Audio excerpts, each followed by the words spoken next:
Film taniqli adib Qoraqalpog'iston Respublikasining Berdaq nomidagi davlat mukofoti, Xalqaro Ahmad Yassaviy mukofoti, O'zbekiston Respublikasi davlat mukofoti, Mehnat shuhrati, El yurt hurmati ordeni sohibi, O'zbekiston Respublikasida xizmat ko'rsatgan yoshlar murabbiysi, Xorazm Ma'mun akademiyasi faxriy professori, O'zbekiston xalq yozuvchisi Muhammad Ali ijodiy faoliyatiga bag'ishlanadi.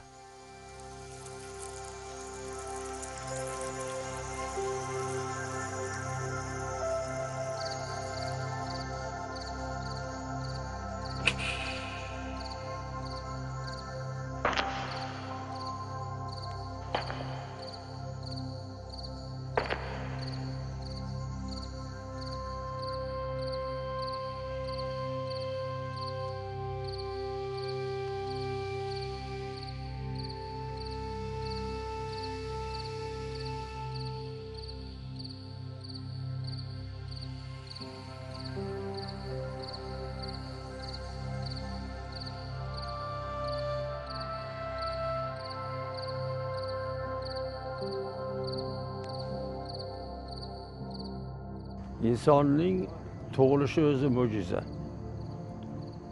Avvalo inson tug'ilishda masalan onaning bag'rida yotganida hali uning o'g'il qizligi bilinmaydi. Uning o'zi bir jumboq. Tug'ilgandan keyin uning hayoti qanday kechadi? Buning o'zi jumboq. Ya'ni inson, ya'ni koinotning toji bo'lgan insonning har bir qadami dunyoga kelishi ham hammasi jumboq bo'ladi. Bu insonning hayoti mana shunday bir haligi murakkabliklarga iborat.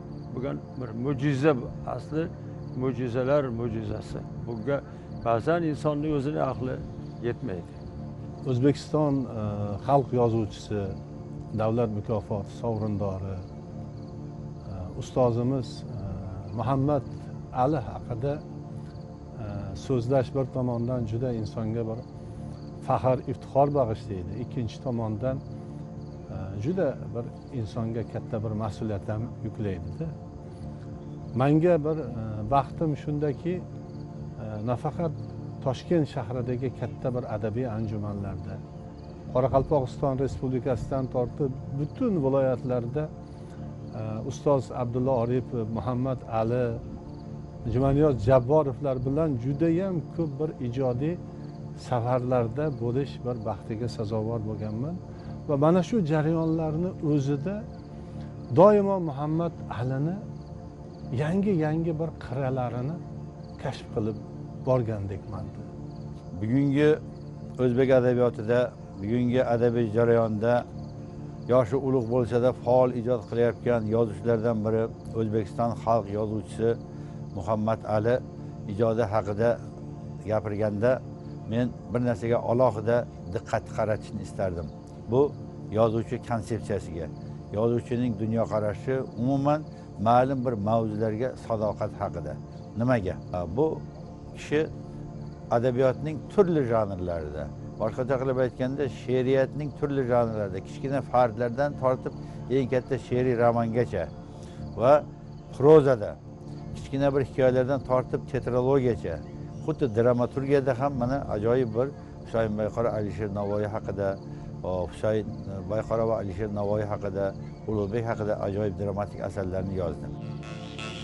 Hayotda o'z o'rni, mavqei, aytar so'ziga ega bo'lishni istagan, tarix haqiqatlarini jonlantirishni qismat deb bilgan atoqli adib Muhammad Ali 1942-yil 1-martda Andijon viloyatining Shahrixon, hozirgi Bo'ston tumaniga qarashli Beshkal qishlog'ida ziyoli oilasida tavallud topgan.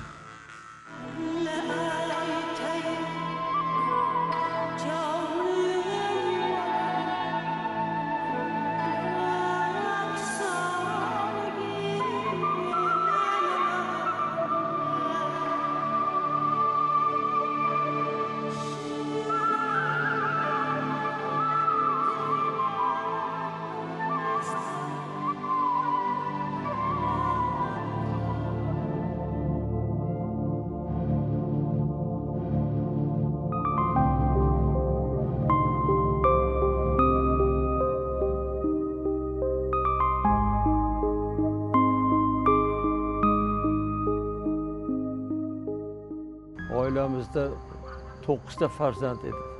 Otam, onamdan boshqa. Mana shu bolalar ichida o'sib, men endi ikkinchi farzand bo'lganman. Onam, opam borlar. Opamdan keyin men shu yerda katta bo'ldik. Otam Ahmadquli Sofi, Beknazar Sofi o'g'li deyishardi.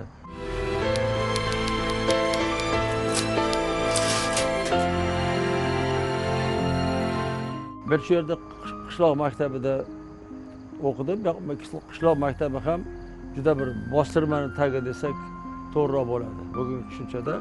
Chunki bizning sinfimiz shu birinchi sinfga borganda vaqtdagi sinfimizning eshikdan kirgan paytda yarmigacha qora yerga kirilardi. U tomoni pol bo'lib ketgan, partalar turgan joy. Katta uzun xonada o'qiganmiz. O'sha yerda o'qidik. Undan keyin biz ko'chib Bekobod tumaniga keldik, Toshkent viloyatiga. Bu yerda men o'rta maktab bitirdim, Navoiy nomidagi maktabda. Onam ham juda bir ajoyib ayol edilar. Ular o'tgan asrning 32-yilida shunda 10 yoshlar vaqtlari bo'lgan. Shunda onamni ota-onalari hammasi quloq bo'lib Ukrainaga surgun qilingan. Ular 16 yil Ukrainada surgunda bo'lishgan. Shu paytda. Lekin onam maktabni bitirganlardan keyin bu yerda o'qishni davom ettirish imkoni bo'lmaganligi uchun O'zbekistonga qaytarilgan o'quvchilar. Shularda onam qaytib kelganlaridan keyin otam bilan ularning to'ylari bo'lib, mana shu yerda yashashdi. Adibning buvisi Xosiyat bibi nabiralariga eng noyob asarlarni o'qib berar ekan. Nuri noma, Malikai Dilorom, Hikmatlar, Mavludi Sharif, Hazrati Ali va bibi Fatima to'ylari haqidagi kitoblar o'sha damlardayoq bo'lajak yozuvchining qalbiga so'z javharlarini joylagan edi. 3-sinfda o'qiganimda she'rlar yoza boshlaganman. 3-sinfda o'sha qishloqda, endi o'zimizda o'sha Beshkar qishlog'ida 3-sinfda o'qiymiz. Mana nima O'zbekiston xalq shoiri To'lan Nizom ikkimiz bir sinfda bir paytda o'qiganmiz. Bir qishloqda tug'ilganmiz. Shu 3-sinfda she'r yoza boshlaganman.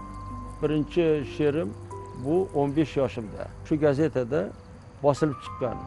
O'sha 67-68-yilda yozilgan she'rlaridan birida shunday deyiladi.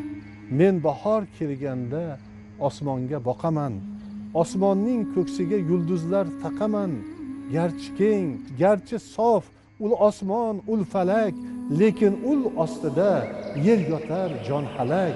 Maysalar o'sadir, suyumli maysalar, barglarin, bo'ylarin olamga yoysalar, maysalar o'sadir, seni de yiqay deb, moviy yuksaklarga men ham bir chiqay deb degan bir satrlarda delik yozadi-da.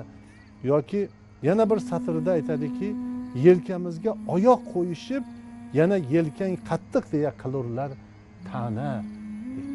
Ko'ryapsizmi? Bu satrlarda har bittasini mohiyatida qarang, maysalar o'sadir, seni de yiqay deb, moviy yuksaklarga men ham bir chiqay deb. Bu satrlarni ichki isyonlari, ichki to'lg'oqlari, ichki uyg'otuvchi bir nurini mana biz bugun yanada bir yaqinroq deylik his qilib turamizda. Urushdan keyingi yillarda xalqning turmushi anchayin og'ir kechdi. Ammo barcha davrlarda bo'lgani kabi otalarning umid chirog'i o'chmaydi. Ular farzandlarining kamoli uchun kurashardi. Yosh Muhammad Alining padari ham o'g'liga qiyinchiliklarga qaramasdan o'qib olishing kerak. Bizdan faqat bilim meros qoladi, der ekan. Bu rag'batlar bo'lajak adib orzulariga qanot bag'ishlaydi. Moskvada o'qidim. Esir yozuvchilar uyushmasi Qoshdagi Gorkiy nomidagi adabiyot institutiga o'qishga borganman. Yozuvchilar uyushmasi o'sha paytda meni yozgan chizganlarimni qarab, shunda bir narsa chiqadi deb umid qilib u yoqqa yuborishgan. Tanlovga yuboradi avval. Tanlovga borganda tanlovda bu she'rlar yaxshi baho olgan va ular chaqirgan. Shuning bilan men Moskvada 5 yil o'qidim. Albatta 5 yil Moskvada o'qiganim menga juda katta ko'p narsa berdi, juda ko'p. Moskvadagi talabalik yillarida u jahon adabiyotini yaxshi o'rgangan va o'zimizni tarixni yaxshi o'rgangan. Tarix va bizni O'zbekistonga, vatanimizga olisdan turib nigoh tashlagan va uni bor bo'yicha ko'rgan va boshqa xalqlarni, boshqa yurtlarni, boshqa mamlakatlarni tarixi bilan o'zimizning tariximizni solishtira olgan va o'z vataniga o'zgacha mehr bilan va faxr bilan yondashgan.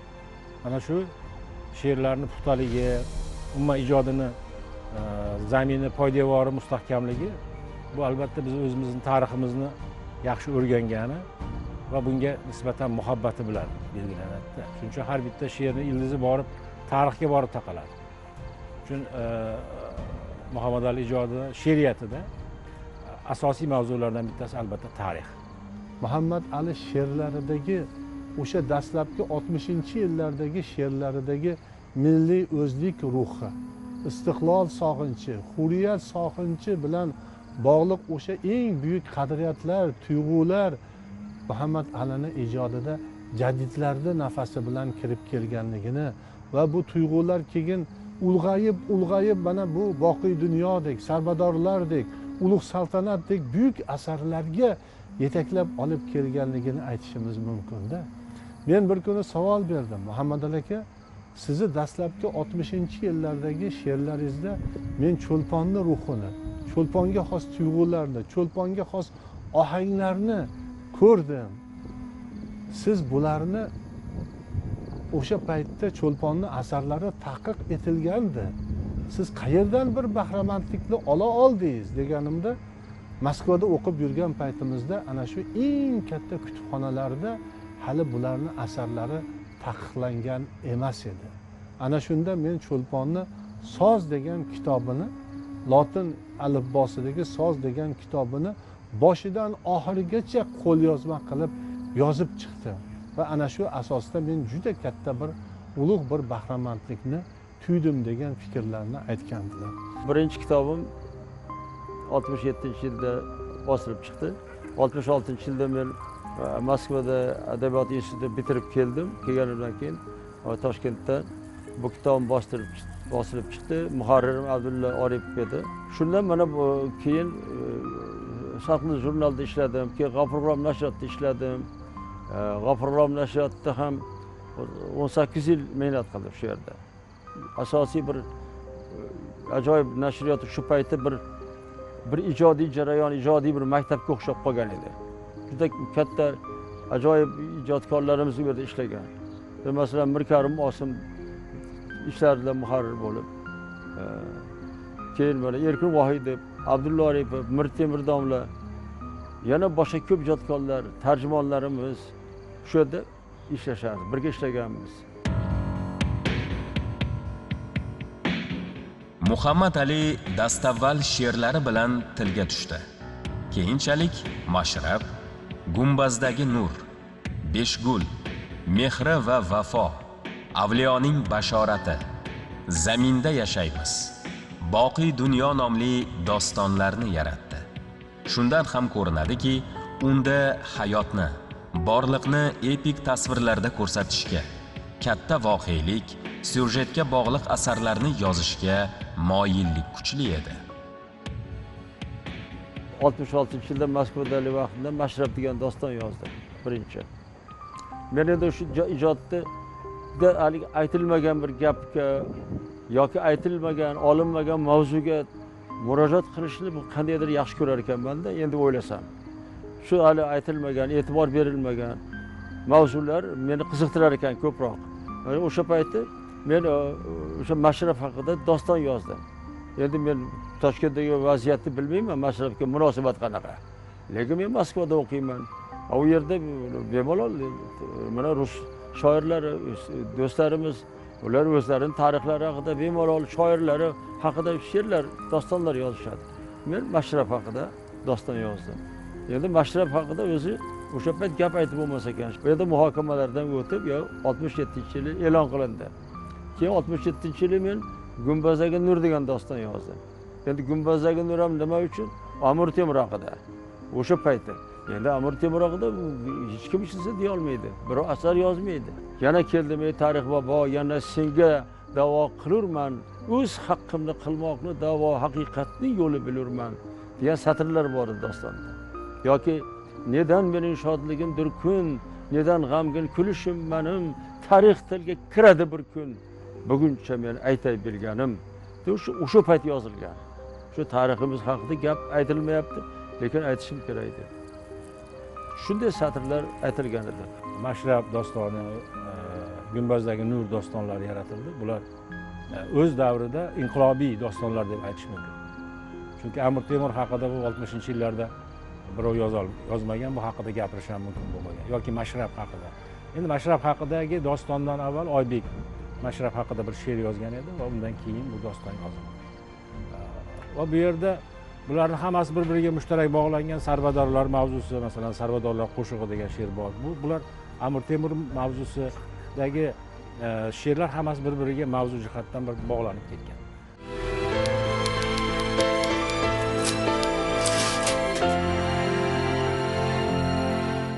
Otilgan oqqushday tong yotar titrab, nahotki tug'ilmoq shunchalar sharaf. Ko'z oldingizga yaqqol bir manzara keladi. Muhammad Alining she'rlari uchun xos bo'lgan xususiyat bu tarixga moyillik, tarixni anglashga moyillik edi. Bechizmas birinchi she'riy to'plami Fazodagi hislar deb nomlangan bo'lsa, undan keyingisi Otalar yurti deb nomlandi. Qadimgi qo'shiqlar degan bir turkum she'rlari bor edi. Bularda Spitamin haqida yozdi, Muqanna haqida yozdi, Temur Malik haqida yozdi. U 60-yillardayoq Mashrab haqida doston yozdi. Mashrabga qanday yondoshish kerak? Bu masalalar adabiyotshunoslikda hali bahs bo'lib turgan bir paytda o'zini Mashrab dostoni bilan munosabatini bildirdi va adabiyotshunoslar o'rtasida ma'lum bir fikrlar qo'zg'adi. 1980-yilda yozilgan Boqiy dunyo degan she'riy romanni alohida ta'kidlashni istardim.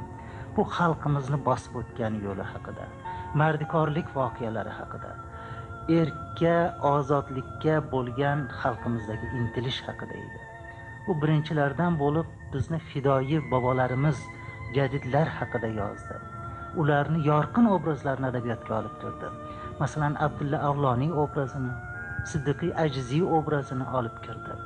Ulardagi ma'rifatni bayroq qilib erkka intilishga alohida urg'u berdi. Menimcha, bu xususiyatlar uni shoir sifatida tanitdi va juda katta e'tirof topdi.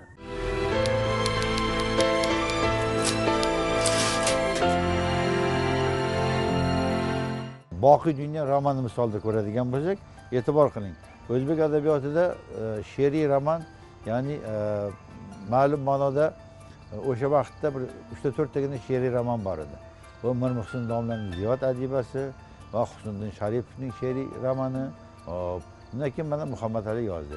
Endi bu she'riy romanda yangiligi nima deydi? Bu she'riy romanda hajmi katta bo'lganligi uchun yoki bo'lmasam faqat she'rdan iborat bo'lganligi uchun emas, buni hamma tushunadi.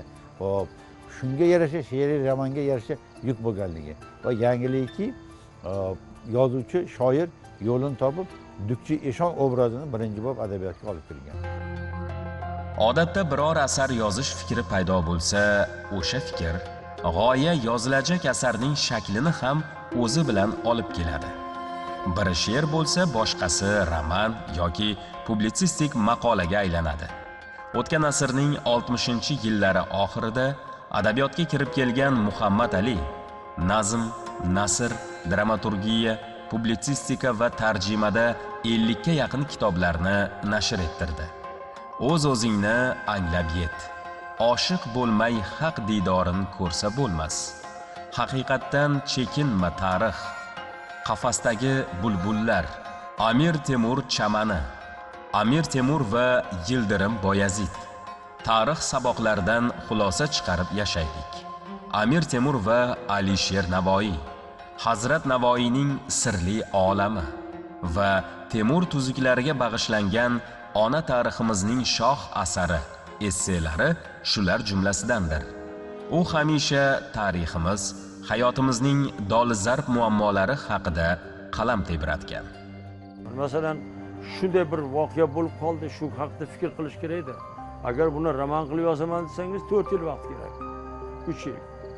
Lekin yoki she'r qilaman desangiz ham she'r to'la ifoda qilib bera olmaydi buni. Chunki mavzu she'r emas bu. Mavzu boshqa. Mavzu chaqqonlik, dadillik, shiddat kerak bu yerda. U publisistika. Shuning uchun men ko'p publisistik maqolalar yozganman. Keyingi yillarda Muhammad Ali nafaqat tarixiy shaxslar haqidagi she'rlari, balki tesha tegmagan tarixiy mavzularga jur'atli yondashuvlari bilan ham o'z o'quvchilarini va hamkasblarini hayratlantirib kelmoqda. Ilza Laudesertautas, AQShdagi Washington universiteti professori. 90-yillarda mana shu mustaqillik arafasida uni o'zingga anglab yet degan publisistik maqolasi juda katta rezonans bergandi.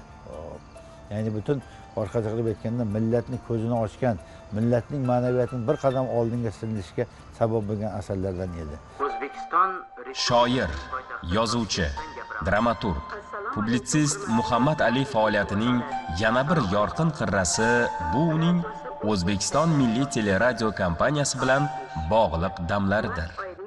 Ko'pchilik buni bilar.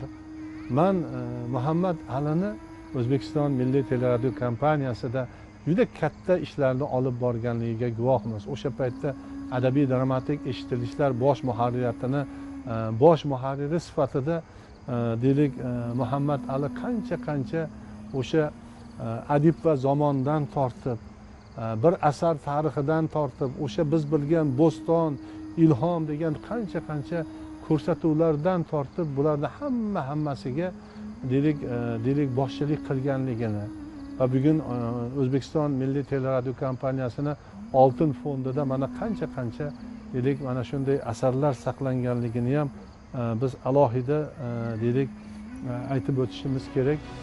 Elga bag'ringni och, boring ko'r baham. Bu qadim hikmatga quloq ber odam. Quvonching bo'lishsang ko'payar quvonch, g'amingni bo'lishsang kamayadi g'am. Muhammad Ali. Xalq og'zaki ijodidan ta'sirlanmagan shoir yo'q. Muhammad Ali bu sohada xalqona she'rlari borki, juda bu ham endi ko'proq muhabbat lirikasiga bog'liq. Masalan, oqqini olmaykan, nazaring solmaykan, yor bo'lsa o'z yo'lingdan qolmaykan. Singari shunday bir satrlari borki, bular ham bir asosiy bir she'riyatidagi asosiy bir yo'nalishni belgilaydi. Yana bir yo'nalish bor, bu falsafiy she'rlar. Shunday falsafiy she'rlar bor. Masalan, tom boshida yoyilgan xirmon, don shopirar bug'dorang ayol deb boshlanadi. Voqea boshqa narsa bu yerda. She'rni mazmuni boshqa, bir hayotni abadiyligi, hayotni dunyoning charxini aylanishi va bu shamollarning manguligi haqida bir tasavvur beradi-da. Va she'r shunday yakunlanadiki, don shovullar xayol, mavjudot ham qaytarar sado, esishni hech qo'ymas shamol, g'alvirda ham don bo'lmas ado. Mana bu qandaydir hayotning muntazamligi, manguligi haqidagi bir fikrlarga olib boradi. Muhammad Ali qutlug' maqsad yo'lidagi dastlabki dovonni shoirona ko'tarinki ruh bilan zabt etdi. Pirimqul Qodirov, O'zbekiston xalq yozuvchisi. Muhammad Alini qancha she'rlari mashhur hofizlarimiz tomonidan mashhur ham bularning ichida maqom ashulalari, estrada ashulalari, lirik ashulalarni biz aytishimiz mumkin. O'sha mashhur deylik san'atkorlarimiz aytgan o'sha oqqini olma ekandan tortib ku tog'larga qor tushar, bog'larda anor pishar, qachon mening toq qalbim sen bog' bilan topishar degan xalqona ruhdagi bu satrlar allaqachon bir go'zal ashulalarga aylanib xalqimizni bir qalbidan deylik o'rin olganligini ham biz bu yerda alohida aytib o'tishimiz kerak. Mana shu 80-yillarning oxirida bir qo'shiq juda mashhur bo'ldi-da. Anhorning bo'yida o'tirar qizlar, yurakda qaynaydi noaniq hislar. Bo'tana suv oqar lim-lim limmolim, suvday olib ketar qizlar xayolim. Endi qo'shiqni muallifini kim aytganini endi tomoshabinlar o'zlari bilishgandir. O'sha paytda bu kimning she'ri ekan deb o'ylaganman-da. Lekin keyinchalik xuddi shu she'rni ustozni saylanmasida o'qidim bu. Qizlar 17 ga kirganda deb ataladi-da. Nima uchun bo'tana suv obrazi bor shu yerda-da. Bo'tana suv oqar lim-lim limmolim deydi. Va suvday olib ketar qizlar xayolim deydi. Bo'tana suv bu faqat bahorda bo'ladigan suvda. Bu bahor 17 yoshli qizlar va bo'tana suv shu uchta bir element, ya'ni uchta obraz bor bu yerda. Bo'tana suv bu o'sha yomg'ir suvlarini qishga erigan qor suvlarini ham birlashtirgan suvda u hali tinimagan. Yoshlarning xayoli ham shunga o'xshaydi 17 yoshdagilar. Chunki balog'atning ostonasida turibdi-da, ular hayotning ostonasida turibdi. Bu bo'tana suv tiniguncha necha burchlardan o'tadi, qarshi qirg'oqlarga borib urilib keyin tiniqlashadi. Hayot ham shu, qizlarning xayoli ham shu. Shuning uchun ular bo'tana suvni qarshisida turishibdi. Ular hali bilmaydi. Hayotda ularni nima kutyapti, kelayotgan hayot ularga nima olib keladi, iztiroblarmi yoki baxt olib keladimi, deylik iqbol olib keladimi, saodatmi, iztiroblarmi, buni hali hech kim bilmaydi. Buni savolga hech kim javob ham bera olmaydi. Shamol ham bu savollarga javob topa olmagani uzoq-uzoqlarga qochib ketyapti. Sherdagi obraz mana shuda. Shuni o'qiganda bunaqangi hayotiy bosqichdan hammamiz o'tganmiz. Lekin kim o'ylab ko'rgan mana shuni ustida? Mana shu qisqagina she'r mana shu katta bir hayotiy falsafani beradi odamga. Ko'ngil naylari nomli she'rlar va dostonlardan tashkil topgan to'plami Goethe, Schiller, Geyne she'rlari tarjimasidan iborat Tog'dagi qasr kitobi. Matbuot sahifalarida e'lon qilinib turgan Pushkin she'rlari Muhammad Alining barakali faoliyatidan dalolatdir. Baxtiyor Nazarov, akademik. Muhammad Ali aka xalqimizni Go'ro'g'li, Alpomush turkumidagi dostonlarini yoki bo'lmasa Oshiq turkumidagi romanik dostonlarni juda yaxshi bilganidan tashqari bu qardosh xalqlarning adabiyotining xalq og'zaki ijodini ayniqsa juda yaqindan o'rgangan. Masalan, aytaylik, Manas haqida gapiriladigan bo'lsa soatlab suhbatlashish mumkin. Yoki Qoraqalpoqlarni Shahriyor dostoni haqida yoki Masposhsho dostoni haqida, hindlarning eposi Ramayana haqida gaplashsangiz odam bir zavq oladi. Chunki bu dostonlarda xalqning qahramonlari, xalqning tarixi, urfi, odati, an'analari shu qadar go'zal tasvirlangan va Muhammad Ali aka bu dostonlarning aksariyatini bizning kitobxonlarga yetkazishga harakat qildi. Jumladan men yuqorida sanagan Shahriyor dostonining tarjimasi yoki bo'lmasa aytaylik Masposhsho dostonining tarjimasi yoki Ramayana dostonining tarjimalari juda bir go'zal chiqqan va mana shu go'zallikning ta'siri men birinchi navbatda o'sha xalq qahramonlarini ifodalanganligida ko'raman. Tarjima juda katta bir ijodiy maktabda bu. Bu maktabda nimasi juda ahamiyati katta ijodkor uchun nihoyatda. Masalan, o'sha shoir o'shani boshqa tilda, asosan endi rus tilidan tarjima qilamiz. O'sha rus tilida qanday ifoda qilgan, uni o'zbekcha qanday ifoda qilish kerak? Bu katta maktab, ijodiy maktab, o'rganish. Lekin siz tarjima qilgan vaqtingizda to'padan to'g'ri siz o'sha ijodkorning ijodxonasiga kirib borasiz. Shu ijodxonaga kirib o'sha sirlarni o'rganasiz-da. Bu juda ajoyib narsa. Irland shoiri Robert Byornsni bizni she'riyatimizga olib kirgan shoir sifatida bu juda xalqona bir bizda mashrabga o'xshagan shoirda. Yozuvlarda shunaqa xalqning orasida yurib bir qalandardek yurib she'rlar aytgan bir shoir. Uchun Robert Byornsning she'rlarini tarjima qilinishi, uni alohida kitob bo'lib o'sha 60-yillarda chiqishi o'zi bu o'sha paytlarda hali yosh bo'lgan Muhammad Ali uchun juda katta natija edi deb aytish mumkin. She'rlari juda sodda edi. Masalan, berahm ota ona qizil o'tga otmoqchi, boylik deb ko'rona bitta boyga sotmoqchi. Bu bo'rish she'ri. Yo o'zbek xalq ijodidanmi? Qarang. Sevgim atirgul yangliq, yashnar mening bog'imda, sevgim men aytar qo'shiq yo'lga chiqqan chog'imda.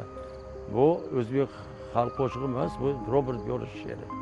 Bu shunaqa xalqona shoir edi. Shuning uchun shunday shoir bizda yo'q. Shu qandaydir shu shoirning she'rini tarjima qilsa, qandaydir shu bir kamlik ham adabiyotimizda to'ladi degan niyatda buni oldim. Mana endi bu men Goethe'ning, Schillerning, Heine'ning she'rlarini, Pushkinning, Lermontovning she'rlarini, Byronning she'rlarini, hatto uni Shilyon tutquni degan dostonini tarjima qilganman. Bu nasihatlariga amal qilib ham ko'p narsa topdim deyman-da. Masalan, ikkita so'zlarga doim amal qilaman. Mana shunday so'zlari bor doim. Agar fikr kelmasa, yoza olmasangiz, tarjimaga o'tiring, bu ham ijod deydilar. Yoki kitob o'qing, bu ham ijod, bu ham mushohada. Hech bo'lmasa bolalaringizga ertak to'qib aytib bering, bu ham ijod deydilar. Doim mana shunga amal qilib kelaman. Yana bitta so'zlari bor. Bekorchi bahs munozaradan ko'ra ish qilgan ma'qul deydilar. Shuni alohida ta'kidlash kerakki, Muhammad Ali mashhur hind eposi Ramayana poetikasining o'zbekcha talqiniga bag'ishlangan nomzodlik dissertatsiyasini ham muvaffaqiyatli himoya qilgan va filologiya fanlari nomzodi ilmiy darajasini olgan. Bu esa ijodkor olamining ilmiy quvvatlanishi va boyishiga olib keldi. Yangi ufqlarni ochdi. Ramayanani o'zim ilmiy ish qildim. Chunki G'oyibullo assalom domla dedilarki, bu tayyor ilmiy ish-ku dedilar. Chunki Ramayanadagi ko'p terminlar mutlaqo boshqacha. Eng qiyin narsa nima? Ramayanani tarjima qilishda. Ramayana ko'p xudolik zaminda yozilgan asar. Biz esa yakka xudolik, bir xudo, biz Alloh bir. Mana shu Tangri xudo bir shu zaminda olib kelish kerak u asarni. Bu qanday qabul qilamiz biz? O'quvchi qanday qabul qiladi? Mana shu ma'noda ko'p izlanishlar qilishimga to'g'ri keldi. Muhammad Ali hayotida zarxal harflar bilan bitilgan yorqin bir sahifa borki, bu uning O'zbekiston Yozuvchilar uyushmasi raisi sifatida faoliyat ko'rsatgan yillardir. Bu davrda tizimda yuz bergan o'zgarishlar, adiblar xiyobonining tashkil etilishi, uyushma uchun yangi, zamonaviy binoning ajratilishi ham uning ijtimoiy-siyosiy mavqeini yuksaltirib, hayotidagi yorqin bir sahifa bo'lib qoldi. Ustoz, masalan, 2013-yildan 2018-yilgacha 5 yil uyushmaga raislik qildilar. Ular raislik qilgan yillarida uyushma o'sha Xalqlar do'stligi maydonidagi shu 12 qavatli binoni 2 qavatida ijarada o'tirar edi. 5-6 qavatida. Mana shu qavatlarda ham uyushmadan tashqari ham yana 5-6 ta tashkilot o'tirar edi ijarada. Mana shu binoda ishlar edi. Tasavvur qilsangiz, masalan, qishda hali binoni ichida yelvizak yurar edi-da, yelvizak yurar edi. Hali binoni derazalarning oldidan temir karkasda chiqarib, ustiga qora oyna tortilgan edi, zamonaviylashtirilib. Lekin yozda nafas olib bo'lmas edi undan, qishda sovuqdan, yelvizakdan o'tirib bo'lmasdi. Mana shunaqa binoda ishlar edik. Keyin mana shundan keyin prezidentimizning topshirig'i bilan, kishining tashabbusi bilan mana shu milliy bog' qo'ynida yozuvchilar uyushmasiga yangi bino quriladigan bo'ldi. Adiblar xiyobon tashkil qilinadigan bo'ldi. Mana shu binoning ishlanishida, mana shu adiblar xiyobonining yaratilishida yozuvchilarimiz, ijodkorlarimiz ham qandaydir mulohazalar bilan qatnashdida. Ijodni, ustozni mana shu paytdagi mehnatlarini ko'p eslayman.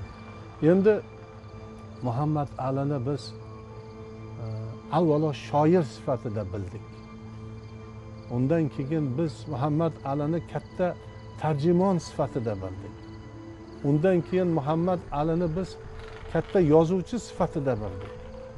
Katta tarixiy olim sifatida bildik. biz Muhammad Alini katta bir muallim sifatida bildik va hali hanuz Muhammad Alini bir o'rganishda davom etyapmiz desam mubolag'a bo'lmaydi.